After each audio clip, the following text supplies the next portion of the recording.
Hi guys, today I'm here to talk about hot chocolate bombs. They are all the rage right now, and I knew when I saw those I had to figure out a way to do a sugar-free version so I could enjoy them as well. So I went to work and did my research and found a company that I was already familiar with that not only did sugar-free hot chocolate made with monk fruit, but also sugar-free hot cocoa mix. So both of those are from Lakanto, and all of these instructions will be up on my blog, Food Fitness Buy page, under sugar-free hot cocoa bombs. So I'm going to go pretty fast because there's a lot of work to do with chocolate and we need to move quickly. So first of all, let me talk about the mold.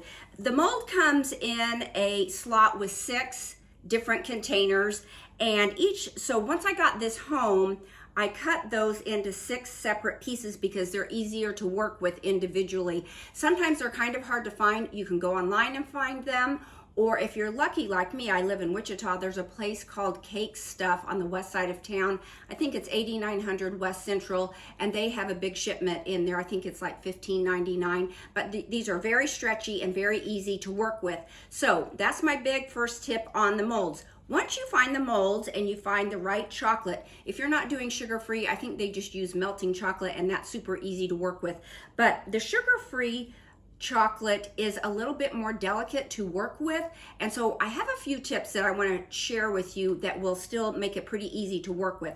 So first of all, once you have your container, you melt a little bit of the hot chocolate, and you have to figure out whatever is going to work for your microwave.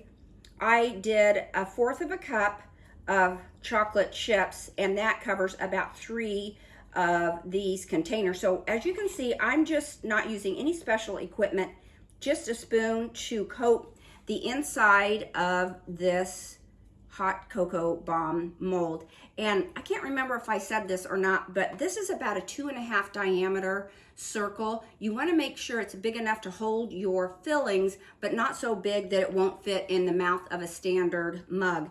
So once that is done, once it's coated, I put it in the freezer to freeze up. It takes 5 to 10 minutes.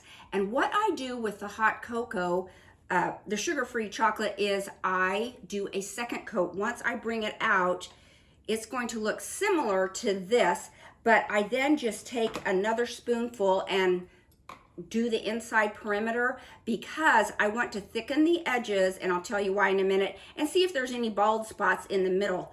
But keep it in this container because when it's still not set up, it gets very melty very quickly. So after it is done setting up in the freezer for that second round of about 10 minutes, and again, I'm gonna have all these instructions, so don't worry if you're not getting all this. So basically it comes out of the freezer like this. You simply flip it upside down and you pull it apart. Don't push it from down. These are easily stretched. You can just pull it apart and they will plop down on your container. So easy. So now, what I do is I let them set overnight or for several hours, maybe 8 hours. And once you do, then they are easy to work with. They're more dry, they've set up. You can handle them easy. So when I'm ready to fill, all I do is I take a heaping tablespoon of the hot cocoa mix.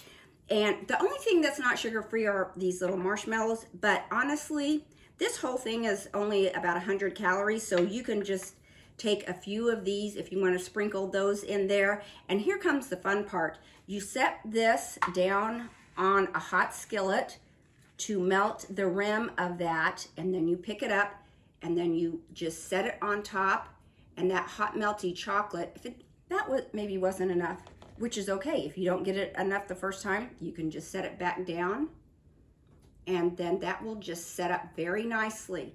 So you might have a little bit of a seam, but you're not going to be able to really tell because you are going to have some garnish that you are going to put on there.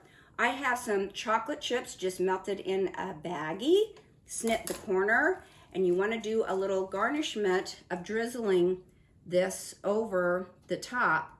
And that will cover up a lot of those seams as well. You won't even be able to tell that. You can garnish this however you want.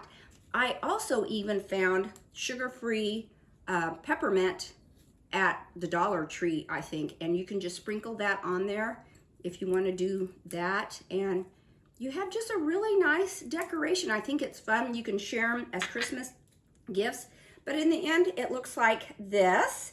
And so you put this hot chocolate bomb in your mug, and then you have some warm milk that you just pour over the top, and hopefully you can see this very clearly. Just in a few seconds, that is just going to melt away, and then your marshmallows are going to pop to the top. There, it's starting to melt and pop up, and there you go. You have your hot chocolate bombs. If you've tried these, I would love to hear how you are doing it. I'd love to hear what you're putting in yours.